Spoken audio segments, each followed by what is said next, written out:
Try to put the last 17 years into 5 minutes. Let's see, make this work. All right, I think that's, so I work at a place called Isle of Printing. Today I'd like you to consider yourselves employees of Isle of Printing and come inside with me. This is a lot of stuff.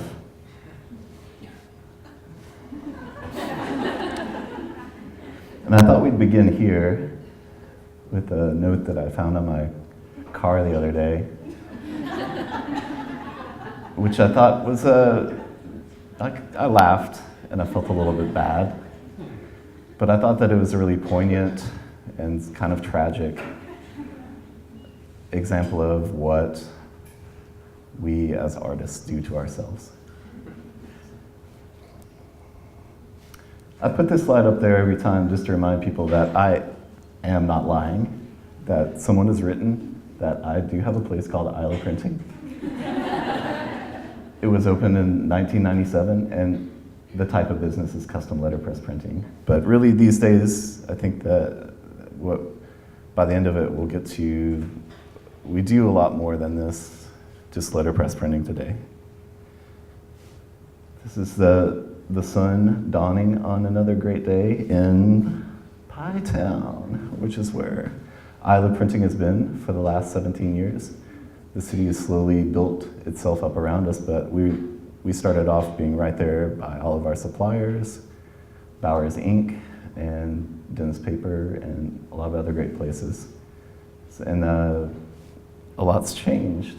So this is the front of our shop, the future pseudo-retail space. We will be, we're in the process of building out this summer, and so pretty soon we'll be inviting you out to a grand opening party, and it'll be a lot of fun.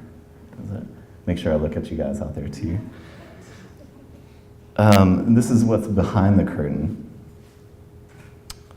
And this is a picture of me working, just in case you think all I do is come to these sorts of things and talk.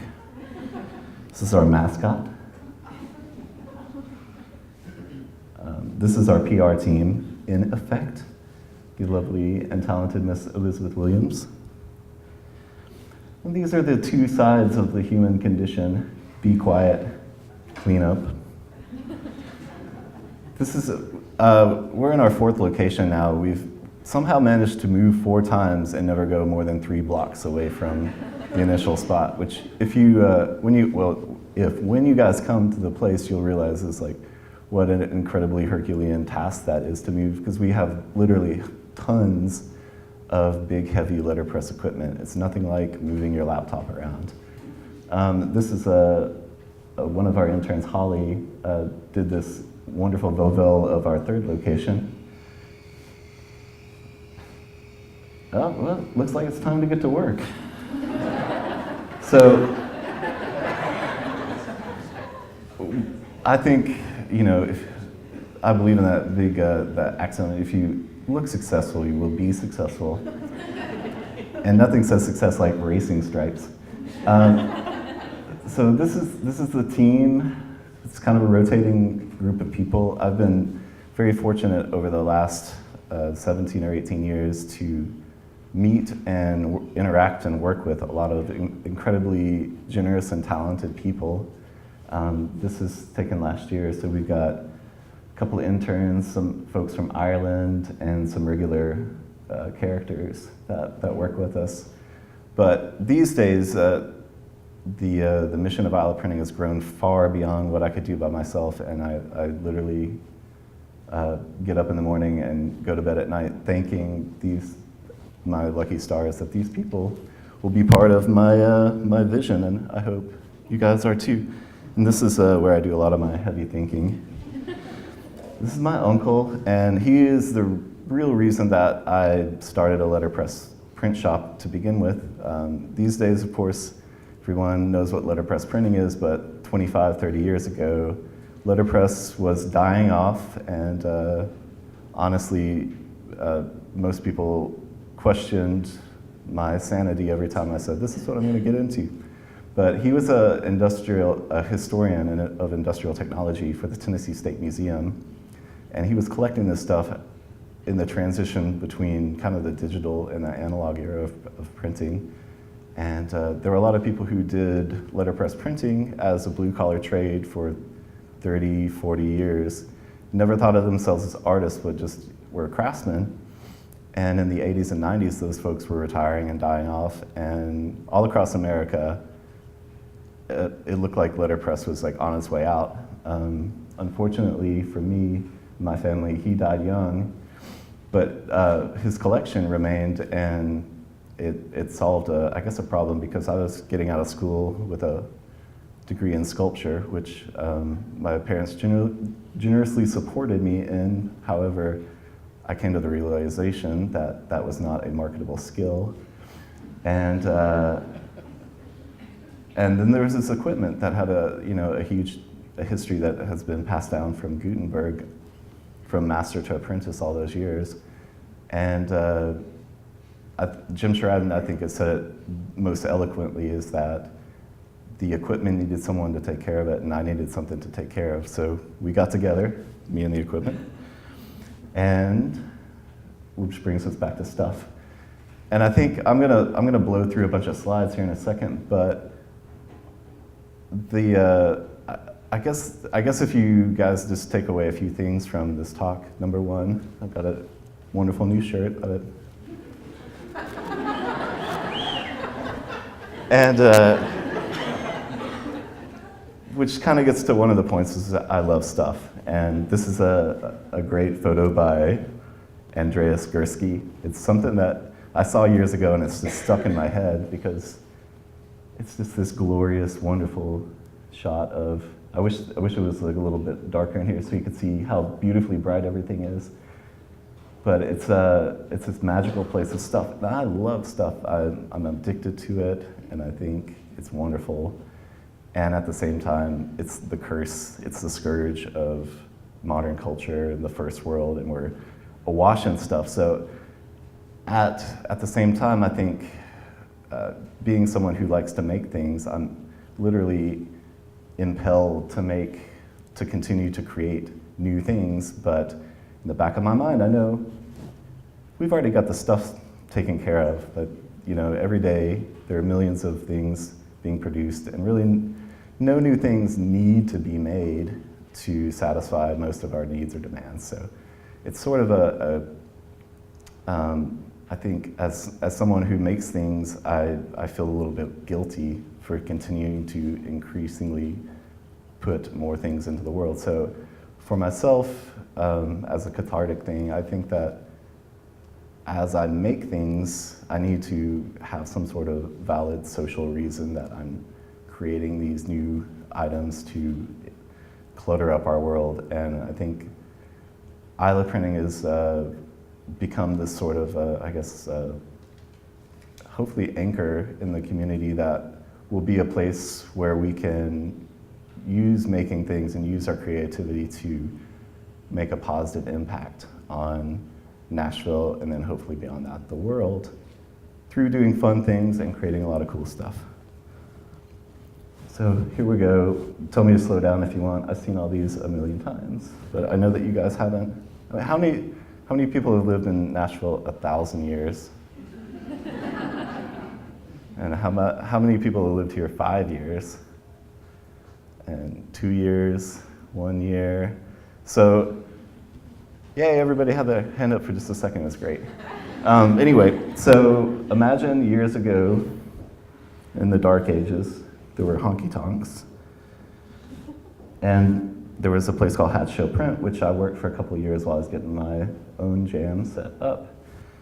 And I made a lot of posters. Hatch, as you know, is a wonderful wood type collection, and I think as someone living, or as a person making things in the shadow of Hatch, I had to find a way to make my own mark. No one was making posters at the time, so we were kind of reinventing the process in a way. So anyway, we made a lot of prints, some of them awesome like this.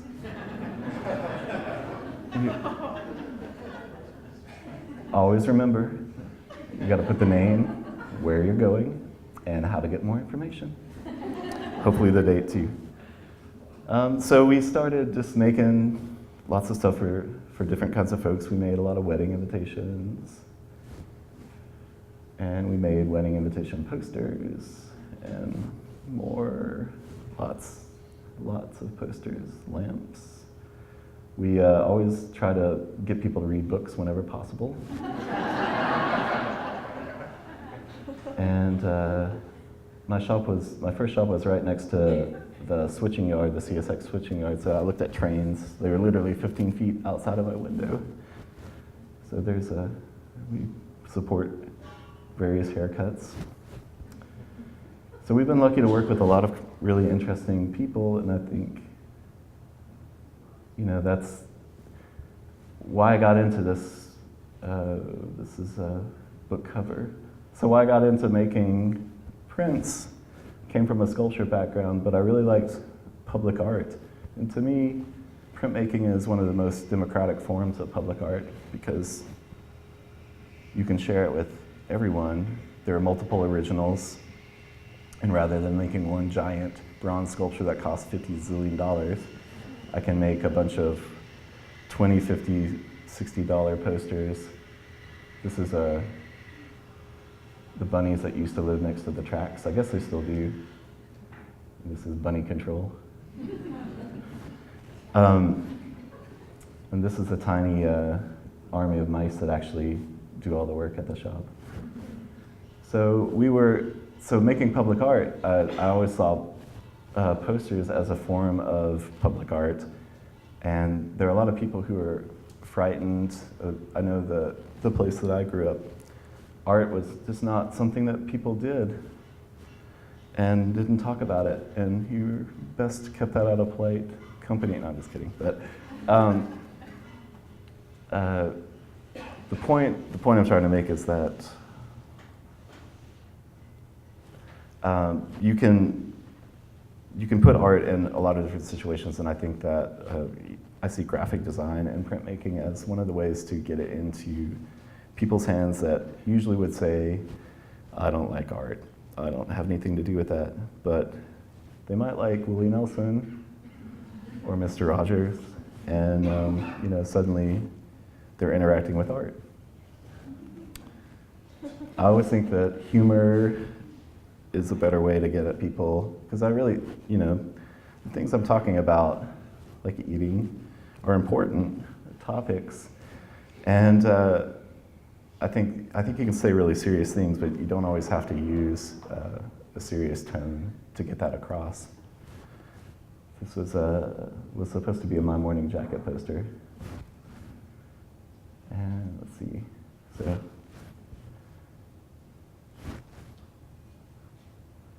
So this kind of brings me to the second part of the shop. So we're creating commercial work. I guess we've always sort of self-funded our public art. And back at the same time that we were getting started, I feel like the idea of street art was kind of a novel thing as well. And we made this one right after 9/11. There's a lot of, it's like bad vibes would be the easiest way to say how everybody felt at that time. And I thought, was there a way that I could use my press to, inject some sort of, I guess, compassion into the conversation, because there was a lot of hatred and just bad feelings. And so I tried to take the power of printmaking and this multiple originals and use that for what I thought would be a common good, just to hopefully bring people together. So we started printing these, and unlike the sculptures I used to make, we could actually mail these to friends in different cities, and they started putting them up around town. Hopefully in our own little way, we made a difference. This kind of began this whole season of me pasting things on people's property, which I think it's an important thing to think about. The public space is all of our space, but it's a civic space, and that when we use that space, we need to think carefully. It's a resource, and I think how we use that impacts other people. So anytime that we put art out into the world, especially when we don't ask, I think that it's really paramount that we make an effort to do something that hopefully uplifts people and makes their space better.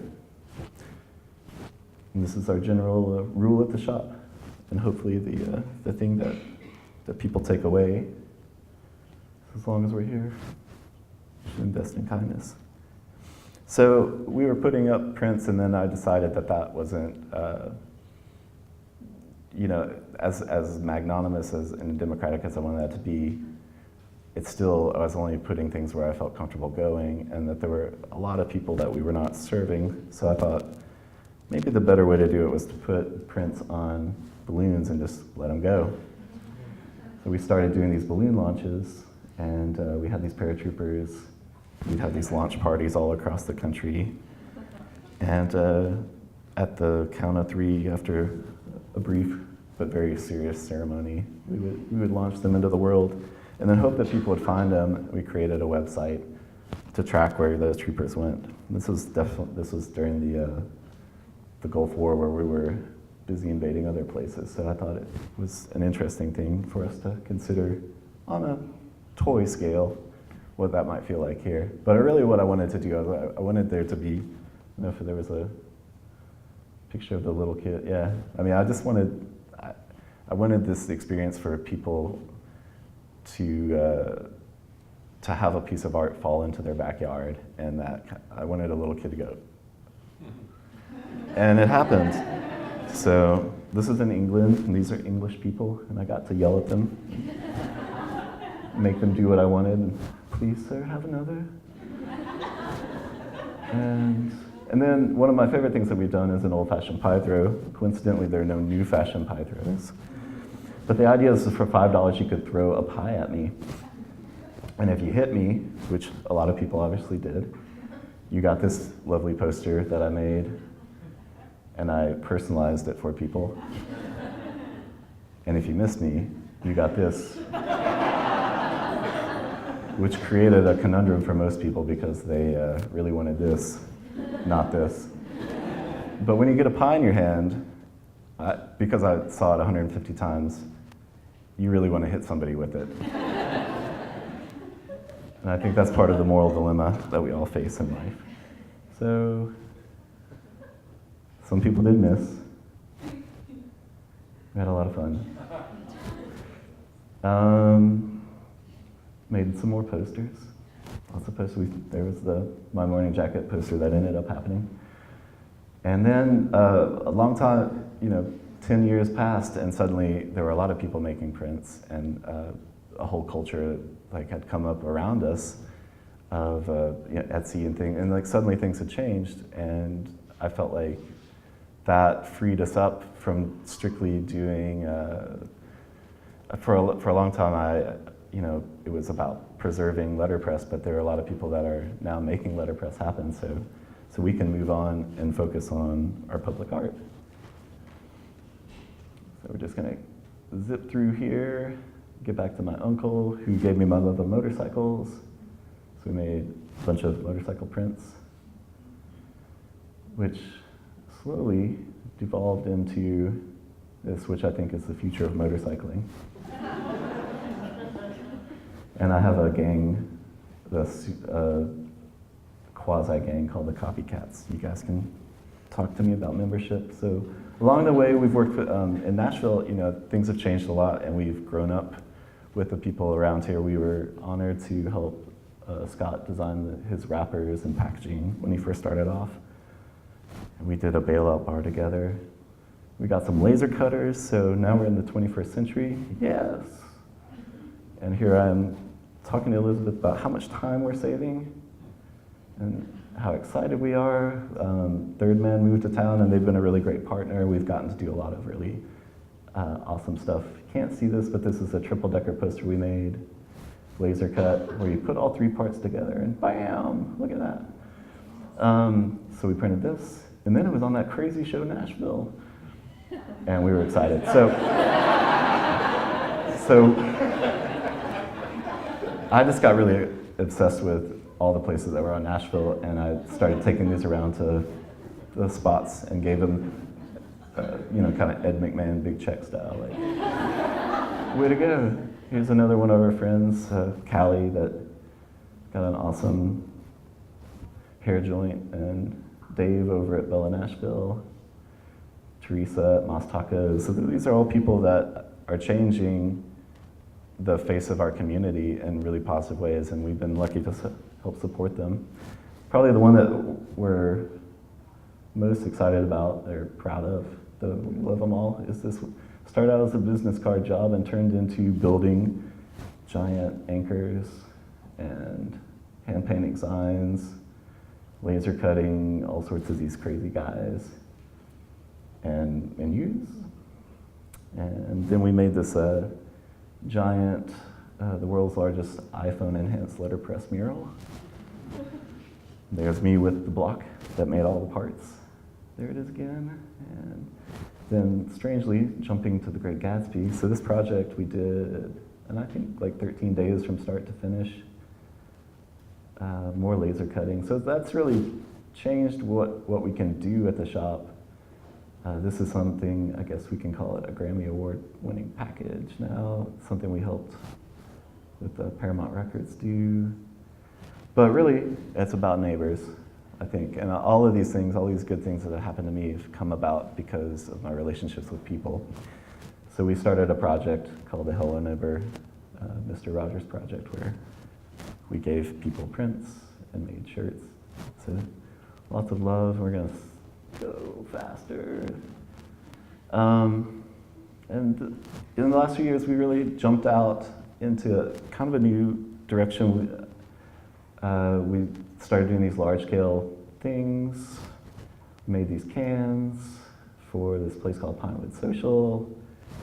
Individually, they're these interesting little products that you might use at a social club, but as you step back, it becomes a ever-changing wall that hopefully is interesting from close up and far away. And it's really been an exciting thing because we go back every month now and rearrange them. That's what I'm really, really just pleased and stoked that we can do this, that there are places in Nashville that trust us to do these crazy things. This is my evil lair. This is what we do in the evil lair. And this is how you know that we've been there. So made in the USA, these are part of our business kit. And last spring we moved again, yay, but only like 30 feet, so it was awesome. And then I went to a Kanye West concert, and that inspired me now. So the biggest thing that we've done in the last 2 years besides move is to we had the honor and privilege to do this project called Our Town Nashville, and it's sort of taking all these things I've been talking about and wanting to do for 17 years and really like putting it into action. And so the idea of it was born in a patch. I taught a class over at Room in the Inn, and we would do that every week. And one of the things that, or the ways that we got to know each other, I guess, was to make self-portraits. And I asked the folks that were participating with us if they would put some real effort into it, that I would take it seriously and try to use their art as the beginning of a conversation with Nashville. So I didn't have any clue what I was talking about when I said that, but that turned into Our Town Nashville, which became a reason to put on a suit. Just kidding. So first we put on the suit, then I get on this cart, and then I pedal it out into Nashville. That's Nashville. Or we put it in a truck. And the idea of it is that we're making a portrait of the city, but we're having Nashville help us make that by everyone making their own self-portrait, starting with the stuff at Room in the Inn. So the idea is that if you make a self-portrait with us, this is us setting up our random booth. So this is kind of what it looks like. So if you'll make a self-portrait with us using these stamps and give us your artwork, we'll trade you a letterpress print of somebody else's self-portrait who's already participated in the project. And it's gone really well. We've been out there for about 1.5 years doing it, and there's a big show up at the downtown library of the first half of the project. There's going to be a second half of the project where we take the art and do something with it, which will be exciting. Oh, we don't want that. Let's keep going. All right, so this is how we scan things. We're laser cutting blocks, carving them, printing them, printing them, printing them, and then, so that it's amazing. Like, these are all made by folks who may or may not be artists, could be on death row, or could be a famous celebrity. You never know. And we even made the police do it. So it's been a really interesting way. And you know, I think this is like, once again, a way for people to see each other through the frame of art. This is a great, so this kid had no idea who Jack White was, but made the same thing. Made me laugh, because I said, oh, you copied Jack's? He's like, who? People really had a good time.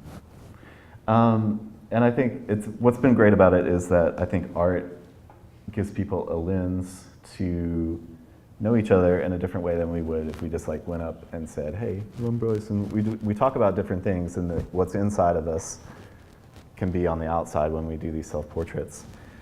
So this is art. This is the creation of Pie Town, making these. So we decided, our neighborhood, last year I went around to a lot of the longtime neighbors and said, what do you want to call the neighborhood for? Someone else calls it something. We agreed on Pie Town. So we started putting up these murals, and thus Pie Town was born, which coincidentally is also the circumference of I guess the area is actually pi. And now it's on Google Maps, so I guess it's for real and forever. That's right off of Lafayette. But you know, I guess we're taking the same sort of street ethos and using it hopefully to like actually make civic changes. And I think that that's possible to do. So another one of my clients, and this is me trying to remember to take thanks gracefully. My reminder, and after this is done, we've got a lovely parting gift for you, but also this is my visual reminder to come out April 11th to the closing party of Our Town Nashville. It's at the downtown library, a really cool place. It's from 12 to 4. Then there'll be more ice cream and cookies. And you'll get to see all sorts of cool stuff. So we got more things coming on the horizon. They're secret, can't talk about them. And this is my admonishment to be careful of Coca-Cola and Coke, because too much of it can kill you. And a reminder that you should make the best of whatever you have at hand. And you should put on sunglasses and try to act cool when you can. And as long as we're here, we should make it better. So that's the talk portion of this, and I'm going to stop for a moment and debut, which is a new project of ours, the Bryce Buck, which will be going. You guys actually be the first people to have it start to be in circulation. So this will actually has a value yet to be determined. You have to be you're kind of a partner in this, because you're going to have to cut it out. I suggest, you know, kind of neatly following the edge here. But we're going to be, you'll see them in the coming months, and hopefully they'll won't land me in jail, and that you won't be using them to trade for drugs. But maybe you will use them to to trade for things that are some positive value in your life. And as it goes along, we'll start to see what some of those things might be. So you gotta come to my shop at some point, and then you can see what you can get for a Bryce buck. And then hopefully, this weird underground economy will start to form based on my face and some dubious Latin translations. And that's it, guys. Thank you for laughing at my jokes.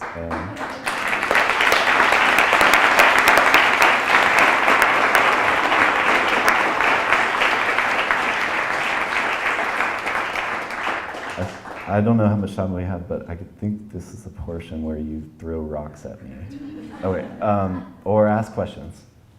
Does anybody have a question? Yes, ma'am. What month is your 20-year anniversary going to be in? My 20-year anniversary? Well, it's kind of a moving target. It sort of like comes and goes. I got my first space, I think, in November of 1997. So we got a little bit of time still, I think. But yeah, sometime later this summer, we're gonna have a crazy grand opening party. It's gonna be awesome because I've been saving it for 17 years. Who else? Yes, sir. What was your main takeaway from the art town? How did it make you feel? What did you get out of it in comparison, to some of your other projects? Well, I think one of the most interesting things for me as someone who makes stuff, and this project I was facilitating for people, so I got the rare privilege of watching people make art for a year and seeing how they did it, because usually art can be a very selfish activity in a way that you're really focused on the inside of what's going on in your head. So this was just a wonderful opportunity to watch other people discover how to use these tools, because we made these stamps that didn't make any sense on purpose to force people to be present for a couple of minutes and to work out how to use them as tools. So I think for me that was the main thing, is just to get to watch how other people made art. But beyond that's what the second half of our town is going to be this coming year. The first year I sort of see as field notes that we were collecting data. We got to go to 50 different places, and some of those places, you are very hard to get into. It's death row. There's just, I say that again, but there's a lot of folks that we got to see and interact with that might have been difficult for just you as a civilian to walk in off the street.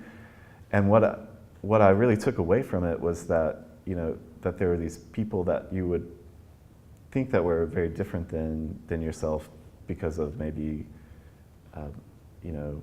situation or class or whatever the social construct is, that really at the heart of it, everybody wants to, I think, feel useful. And I think when they get that chance to be creative together, that actually brings us together as people, and that ability to contribute something back is important to almost everybody. And it really struck me, because time and time again, no matter who they were, what the situation is, sometimes we'd have to twist people's arms a little bit to get started, but once they did, you could just see this joy light up on people's faces. And it wasn't, I wasn't like, hey, way to go, Bryce. It was just knowing that was kind of a universal feeling, and that these things that we use to separate ourselves on a regular basis are really false in a way, and that we really do share a lot more in common than we do apart. So that's long-winded, but yeah. What else? Am I really on an elevator? No, yes. How many total portraits have you gotten? So we've gotten a little over 1,000 original portraits, and then we letterpressed 120 of those to give back out to people. And I didn't say this, but I need to thank the Metro Arts Commission for believing in this crazy idea. They've helped support this financially for the last year. And it's unlike any other public art project, because usually you get a bronze sculpture or something very tangible, and you know exactly what you're going to get ahead of time. And all I had was a pack of lies to sell them.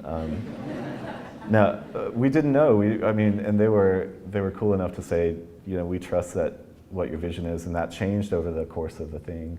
But what it's allowed us to do, it's making me laugh because I'm on the wall. I don't know if that was planned or not, but there's an Our Town portrait over there. And so this public art project, rather than living in, the new sound stadium where some people will see it, this is actually putting art into people's hands that they take home with them. And someone reminded me the other day that most people don't own art. I think probably the people in this room are not in that category, but you are rare in the world, and this gave people an opportunity to actually own a piece of original art, which I think is a pretty cool gift that the city gave to its citizens. What else? Am I really on an elevator? Yeah. All right.